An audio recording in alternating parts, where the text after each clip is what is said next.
Professor Ramsay, you have just published a study that investigates the quality of sperm taken directly from testicles of infertile men. What was the background of this study and what were its key findings? So the background to this study was that we are very interested in diagnosing the cause of male infertility, particularly when that is unexplained, because we believe that we should be thinking about diagnosis and treatment of these men before they, as currently happens, go off to have infertility treatment using IVF or ICSI. So this was a group of men who were fully investigated. So we looked for all possible causes of poor DNA quality in the sperm. So we looked for infections, we looked for varicoceles, we measured the reactive oxygen species levels in their seminal plasma, and we, where possible, treated all these features. So this was an important group of men who had been treated if they had a significant varicocele, so we'd done surgery or embolization. They had been treated if they had a particular infection, and if that was an STD, their partners had been treated too. And we treated all of them where this was relevant with advice about weight loss to improve their testosterone levels, and all of them had been on a nutritional program. So we had done everything to reduce the DNA fragmentation levels in their ejaculated sperm.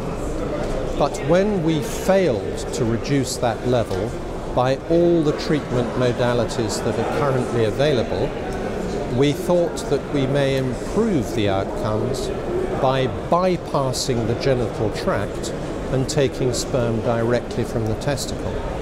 And so the basis was to see whether or not the DNA fragmentation at source, if you like in the factory, in the testicle, was of better quality than the sperm ejaculated by the same men, although they had been fully investigated and treated. So what does this result mean for the clinical praxis? Okay, so I think there are two important findings. The first is that this indicates very strongly that there are a significant number of infertile men who are producing at source good quality sperm, but that there is something happening in their genital tract. And it is interesting that there are papers, presentations here at this Congress which are beginning to suggest that infections, for example, in the genital tract are more important than we once thought.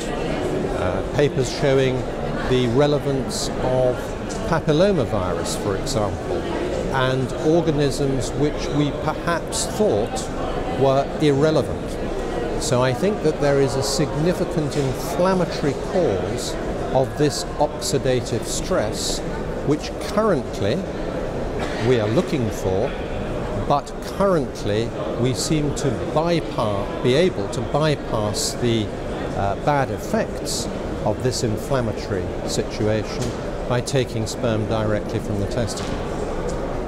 You just mentioned the HPV virus, which is quite widely spread, especially in European society. So does that mean if maybe through injections that virus could be gotten under control, that prospectively the fertility of men?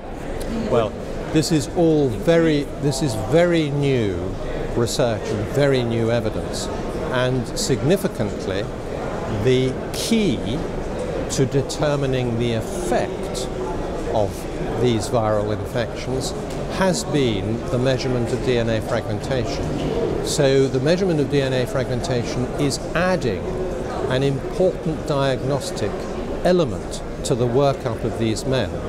Now, like all newly adopted techniques, we have to then look to see what may be causing this.